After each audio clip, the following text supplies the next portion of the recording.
아까 뭐 광고 때문에 잠깐 못 하신 말씀. 너무 반갑다는 말을 전하려고 했고요. 예. 오늘 박순영 계신가 너무 든든합니다. 아, 그래요? 외로웠어요 사실. 네.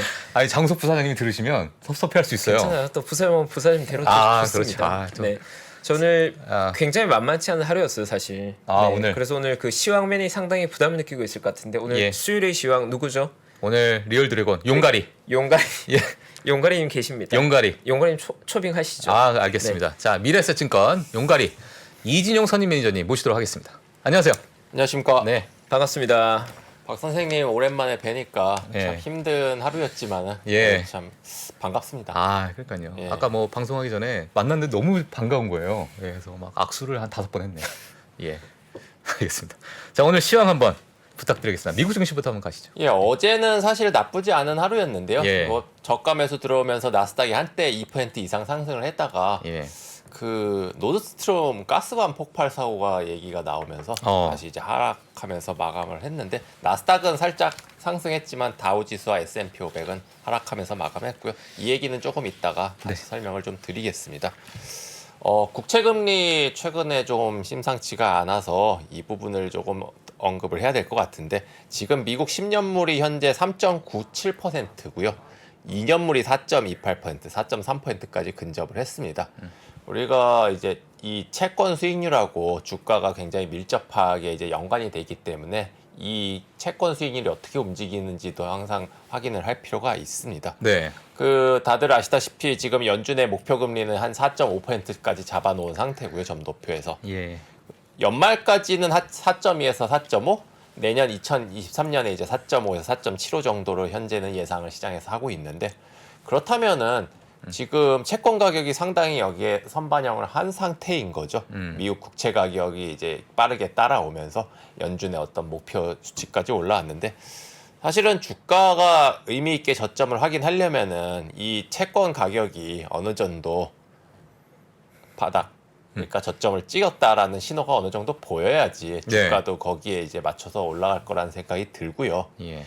뭐 보통은 채권이 먼저 좀 움직이는 경향이 좀 있지 않나요? 뭐 같이 갈 때도 있고 먼저 예. 선반영할 때도 있는데 예. 지금 같은 경우는 이제 우리가 이 금리가 어디까지 올라갈지 예상을 했지만은 예. 더 올라갈지 여기에 대한 부담감이 남아 있는 상황이거든요. 맞아요. 그러니까 이제 CPI 물가 상승률이 계속해서 고공행진을 한다면은 우리가 처음에 예상한 것보다 더 올려야 되다 보니까 그렇게 된다면은 당연히 국채 금리도 따라서 더 올라갈 수가 있다는 부분이죠. 이런 상승에 대한 부담감이 있다 보니까 주가의 지금 현재 하방에 대한 확신이 들지가 않는 거고요.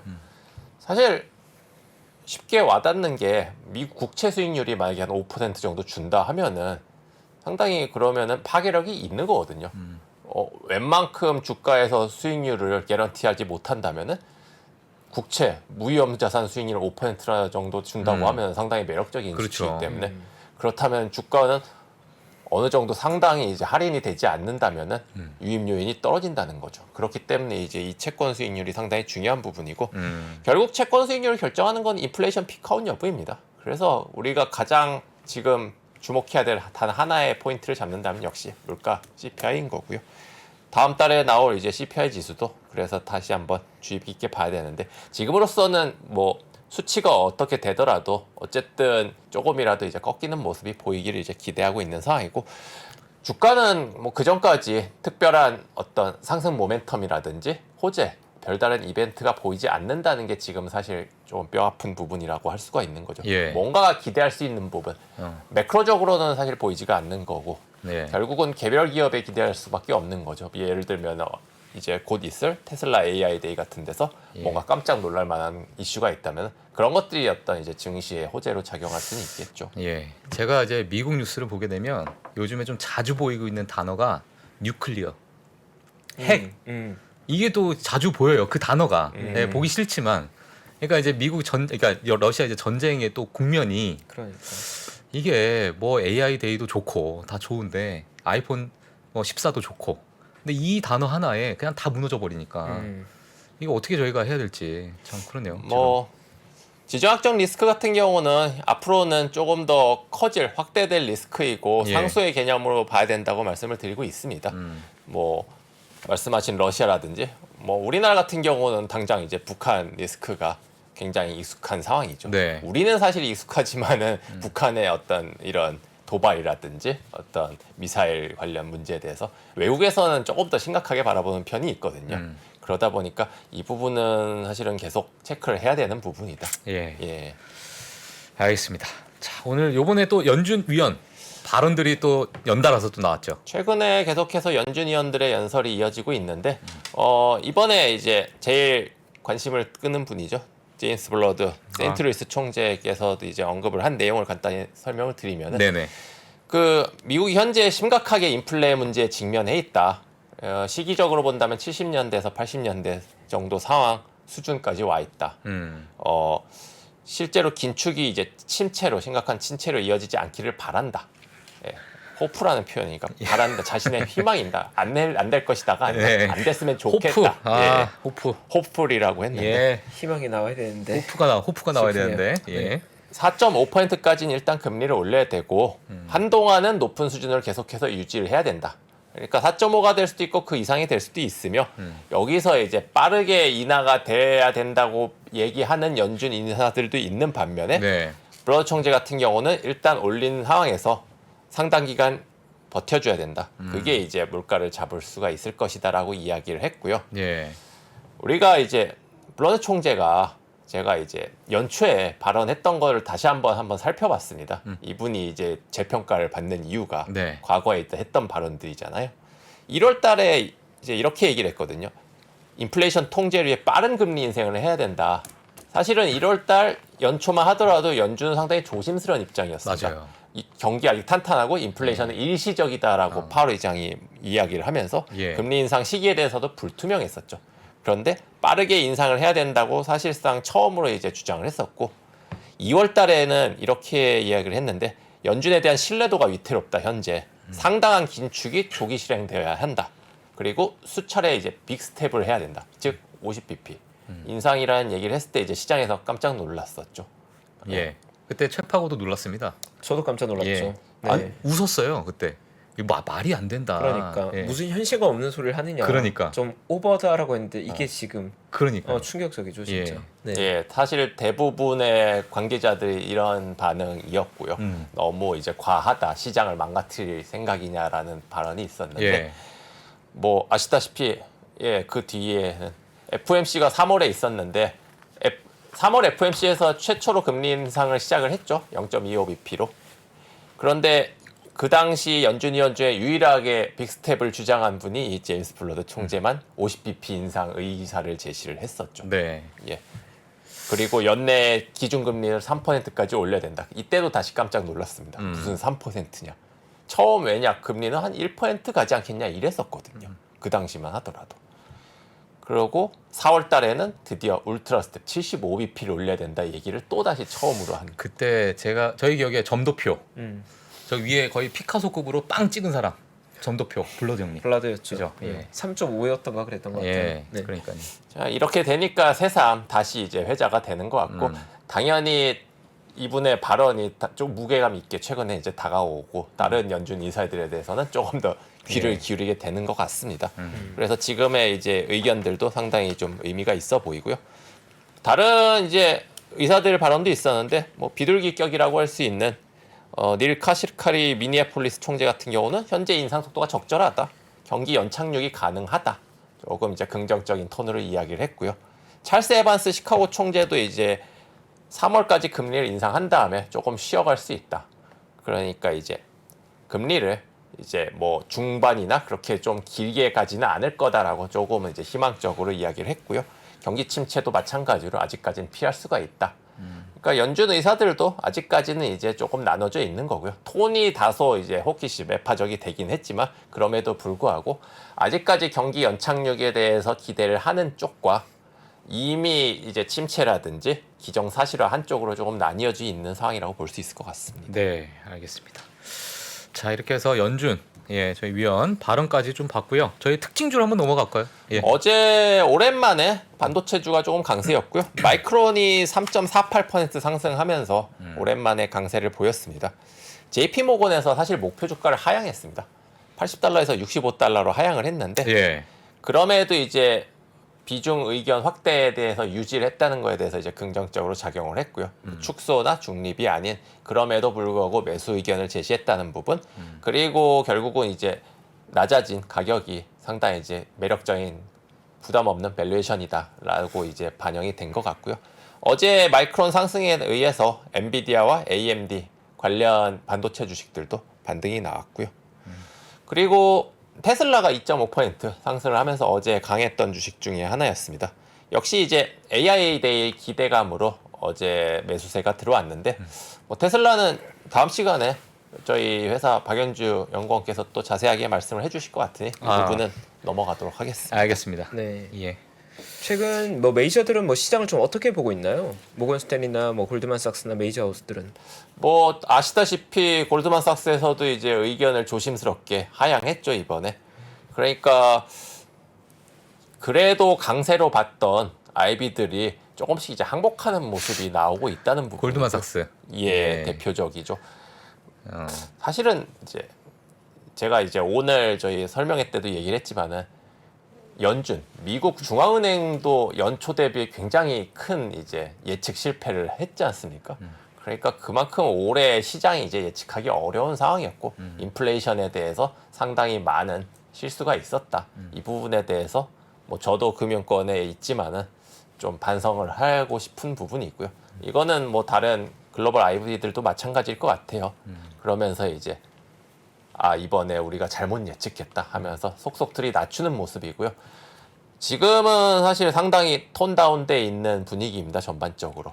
그러니까 S&P 같은 경우는 지금 이제 저점 수준, 6월 저점 수준, 다우 같은 경우는 이미 저점을 내려왔죠. 나스닥은 아직 저점을 깨진 않았는데 지금 위험한 상황이고요. 근데 이 부분이 깨질 가능성이 높지 않겠느냐로 지금은 상당 부분 돌아선 상황이라고 볼 수 있을 것 같고요. 예. 그 가장 큰 이유가 아까 말씀드린 것처럼 지금 돌릴 만한 모멘텀이 없다는 부분. 결국 모멘텀은 유일하게 이제 돌릴 수 있는 부분이 물가 아니면은 확실한 이제 실적 부분인데 두 가지 모두 당장 기대하기가 좀 어렵다 보니까 이 부분이 시장을 어렵게 잡고 있을 것 같다. 예. 그리고 물가도 만약에 돌아서더라도 상당히 천천히 아주 속도가 이제 천천히 올라갈 가능성이 내려갈 가능성이 크다. 천천히. 예. 그렇게 보다 보니까 더욱더 이제 시장에 대해서는 좀 부담이 있는 상황인 거죠. 사실 그 지금의 상황을 예전에 이제 폴 볼커 시대로 많이 좀 비유를 하잖아요. 물론 그 사이에 뭐 닷컴 버블도 있고 뭐 금융위기도 있었지만, 근데 이제 제가 개인적으로 그때 폴 볼커 시대 때 계셨던 분이 지금 안 계실 것 같은 거예요. 이 시장에. 그렇죠. 그러니까 이게 처음인 거지. 지금 계시는 분들은 물론 이제 닷컴 버블이나 뭐 여러 이제 그런 이제 안 좋았던 뭐 작년에 이제 코로나 뭐 재작년에 코로나 같은 상황도 있었고, 하지만 이제 상황을 봤을 때 매크로적으로 사실 그런 생각이 좀 들더라고요. 그러니까 이제 지금 상황을 아무도 모른다. 물론 이제 교과서적으로 역사적으로 수치는 남아있지만 통계 자료는 그렇기 때문에 이게 많이 좀 우왕좌왕하지 않았나 초창기에 뭐 그런 생각이 좀 들더라고요. 말씀하신 부분이 예. 사실은 지금 전망이 상당히 크게 엇갈리는 이유 중에 하나라고 볼 수 있는 게 그 여러 가지 이제 변화무쌍한 요인이 너무 많습니다. 지금 전례 없이 풀린 유동성도 그렇고요. M2 부분도 그렇고 지금 거의 제로 금리인 상태로 굉장히 오랜 기간 유지를 했지 않습니까? 그래서 여기에 대해서 어떤 거대한 거품이 아직 해소가 되지 않았다라고 주장하는 분들이 있고요. 그런 분들 같은 경우는 지금 주가에서도 30% 심지어 50%까지 주가 하락 여지가 있다고 이야기를 하고 그 부분도 일리가 있는 반면에 또한 기업 실적이라든지 밸류에이션으로 봤을 때는 철저하게 주가는 기업의 실적을 따라간다. 그렇게 봤을 때는 하락하더라도 그 룸 자체는 크지 않다. 냉정하게 순수하게 EPS, 실적, 수익, PR 이런 지표로만 보는 분들은 또한 그 나름대로 논리가 있거든요. 그렇다 보니까 말씀하신 것처럼 겪어보지 못한 현상에 대해서 어떻게 해석하느냐. 말 그대로 귀에 걸면 귀걸이고 코에 걸면 코걸이가 되는 상황이 결국 연준 위원들도 헷갈리고 글로벌 IB들도 헷갈리게 만드는 이유라고 볼 수 있을 것 같습니다. 예, 알겠습니다. 자, 오늘 이 뉴스 때문에 좀 시장이 많이 또 출렁거렸던 것 같은데, 가스 누출. 이 부분 설명을 조금 드리겠습니다. 그 사진 한번 보여주시겠습니까?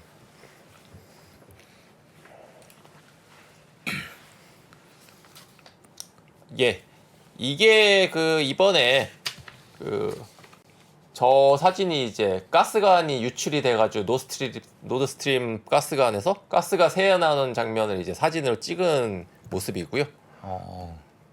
두 번째 사진 보시면은 이제 노드스트림이 러시아에서 이제 독일이죠. 예. 독일 쪽으로 이렇게 이어져 있는데 중간에 있는 저 보르홀임이라는 섬 보르홀. 바로 근처에 있는 곳에서 이제 유출 사고가 발생을 했는데 이 섬이 여기 보시면은 스웨덴 아래쪽에 위치를 해 있고요. 그런데 이제 영토는 덴마크령입니다. 이 섬이. 예. 그래서 이 발표를 이제 덴마크 수상이 총리가 이제 발표를 했는데 메테 프레드렉센 덴마크 총리가 이번 유출 사고를 단순한 사고가 아닌 의도적인 행동이다. 사보타주라고 표현했는데 이게 테러잖아요, 일종의. 그렇죠. 예, 사보타주 행위를 했다. 그러니까 이제 자연적인 재해가 아니라 누군가 고의로 훼손시켰다. 이렇게 발표를 했습니다. 그러니까 이제 명분을 억지로 또 만들어가는 겁니까 이게? 그런데 이제 이 부분에 예. 대해서 배후에 누가 있는지는 불명이다라고 이야기를 했어요. 예. 사실은 지금 이 가스관은 당장은 뭐 의미가 있는 건 아닌 게 러시아 같은 경우는 8월 말부터 이미 점검을 이유로 중단을 해놓은 상태입니다. 이 노드스트림 같은 경우는. 예. 뭐 그러나 어쨌든 그럼에도 불구하고 이런 악재가 터지면서 전일 유럽 천연가스 선물 같은 경우 급등을 했고요, 당연히. 그렇죠. 자, 그렇다면은 이런 어떤 사태가 터졌을 때 일반적으로 우리가 추리를 하는 경우는 그런 사태로 인해서 가장 이득을 보는 자가 누구냐, 이게 이제 추리의 1순위이지 않습니까? 그러면 우선 1순위로 지목받는 게 일단 러시아인데 러시아 같은 경우 이 노드스트림의 소유주는 이제 국영기업인 가스프롬입니다. 가스프롬이 소유를 갖고 있고 이제 러시아가 만약에 이 파기를 했다면은 유럽에 대한 어떤 일종의 경고 메시지로 볼 수도 있는 거거든요. 예, 조심해라. 약간 이런 경고로 볼 수도 있는데 만약에 뭐 그렇다고 하더라도 뭐 당장 유럽에서 어떤 제재라든지 그런 걸 할 명분은 없습니다. 왜냐, 자기네 물건이니까. 예. 러시아 본인들의 물건이니까요. 두 번째로는 타국가의 가능성도 없지는 않죠. 예. 뭐 음모론적으로 뭐 미국을 언급하는 경우도 있고요. 뭐 우크라이나다 뭐 이런 경우도 있는데 뭐 가능성은 뭐 높지는 않아 보입니다만. 예. 그런데 당장 지금 이 가스관 유출로 인해서 뭔가 어떤 직접적인 영향이나 뭐 심각한 문제가 있느냐, 뭐 그것은 아닙니다. 아까 말씀드린 것처럼 당장 이 부분이 이제 뭐 유럽의 이제 심대하게 좀 공급에 영향을 미치는 부분은 아니고요. 그 세 번째 사진 한번 보여주시겠어요? 오늘 제가 세미나에서도 한번 말씀드렸던 부분인데 이 좌측표 보시면은 네. 지금 실제로 이제 천연가스 부족으로 인해서 유럽에서 어떤 데미지가 있느냐, 이 파란색이 다이렉트 임팩트, 실질적인 어떤 피해 부분이고요. 예. 빨간색은 스피로버, 그러니까 이제 간접적인 이제 영향 정도인데 위에 이제 영향이 좀 그나마 있는 게 뭐 헝가리라든지 체코, 뭐 슬로바키아 이런 나라들이야. 그러니까 대부분 동유럽 국가들의 동유럽 쪽에. 일부 영향이 있고 예. 나머지 국가는 이제 실질적으로 별다른 영향은 없다. 그 오른쪽에 보시면은 유럽 가스 저장률인데 이게 주황색 선이 올해입니다. 2022년이고. 그러니까 지난 5년 평균하고 거의 비슷하게 그러네요. 현재 가스 이제 비축량을 보유를 하고 있는 거고요. 네. 뭐 2021년 작년에 비해서는 상당히 높죠. 그러니까 어려운 와중에서도 나름대로 이제 비축은 어느 정도 하고 있는 상태이기 때문에 물론 올해 같은 경우 뭐 여러 가지 뭐 실제로 날씨라든지 좀 안 좋을 걸로 예상되고 있어서 약간의 통제는 있을 수 있겠지만 그렇다고 정말 이제 그런 심각한 문제가 있을 가능성은 크진 않다. 그래서 아까의 그 어떤 가스관 이슈가 직접적으로 당장 주가에 큰 영향을 미치거나 할 부분은 아닌데 그것보다 이제 우려스러운 부분은 사실은 심리적인 부분이죠. 우리나라 오늘 급락도 약간 그 부분도 지정학적인 리스크가 영향을 미쳤다고 생각을 하는 게 네. 결국은 심리적인 불안하고 이러한 지정학적 리스크가 앞으로 확대될 수도 있다는 부담감이거든요. 예. 그리고 실제로 이러한 일련의 사태들이 더 늘어날 가능성이 크고요. 현재로서는 지금 단순히 러시아 우크라이나 상황만으로 끝날 만한 현재 어떤 국제 여건은 아닌 거고요. 여전히 더 큰 문제인 미중 문제라든지 지금 동아시아 쪽, 그러니까 한국이 포함된 동아시아 쪽의 문제는 앞으로도 더 이제 심각하게 문제가 발생할 가능성이 크다. 과거에는 있던 동구권 러시아라든지 중동이 20세기에는 가장 이제 지정학적 문제가 컸던 지역이라면 지금 같은 경우는 그게 이제 극동 동아시아 쪽으로 넘어가고 있는 상황이거든요. 예. 사실은 직접 관련된 국가인 우리나라 입장에서도 상당히 조금 민감한 문제죠, 이 부분은. 그리고 그렇다면은 이 부분에 대해서 우리가 어떻게 대처를 해야 될 것이냐 심각하게 한번 고민을 해봐야 될 시점이다. 예. 생각을 합니다.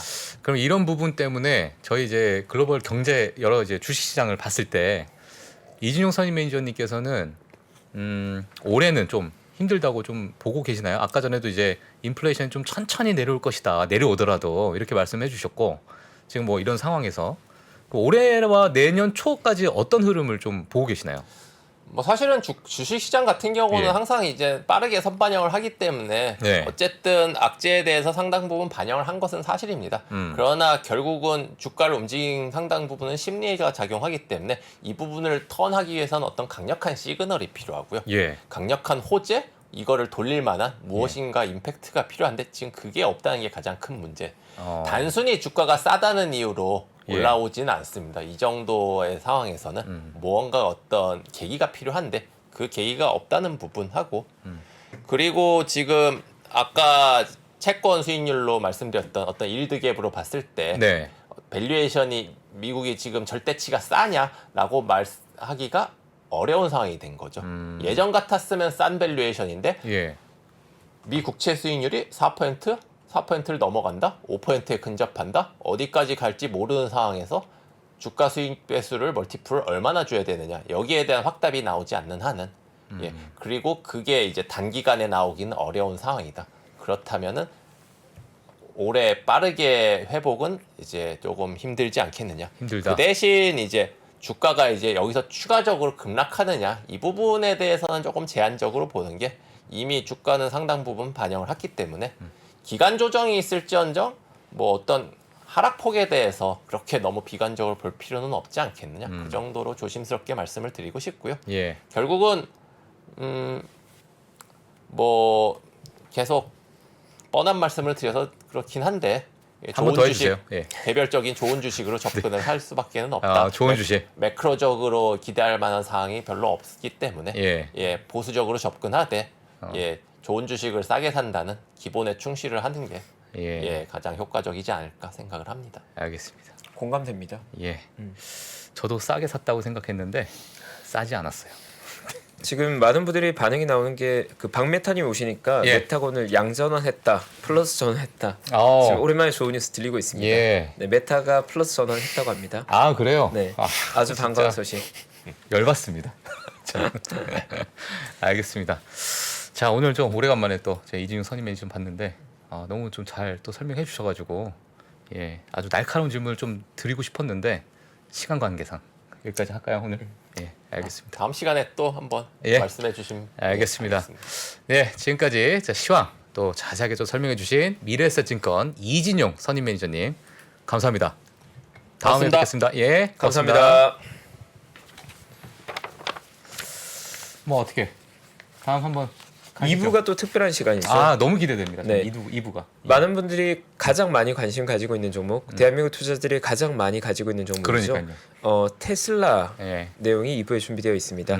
테슬라의 AI 데이가 최근 정말 이슈가 많이 나오고 있죠. 저희 AI와 테슬라에 관해 공부해 본 시간 잠시 광고 보고 와서 바로 이어가겠습니다. 신고가에 5만 원 돌파할 때 5만 원에 따라 살 수 있나요, 우리? 내가요? 5만 원이 다시 내려가서 2만 원까지 와서 2만 원 떨어지면 신저가예요. 거기서 구매해서 쓸 수 있나요? 주식시장에 절대 변하지 않는 것이 두 가지 있습니다. 주가의 기본적인 움직임 그리고 투자하는 사람들의 심리입니다. 내가 팔면 오르고 사면 떨어진다고요? 주식에 대한 공부가 모자라서가 아닙니다. 주가를 만드는 투자자의 심리를 모르기 때문이죠. 하락장의 공포를 이기는 5가지 실전 투자 심리 전략. 박병창의 돈을 부르는 매매의 심리에서 지금 확인하십시오.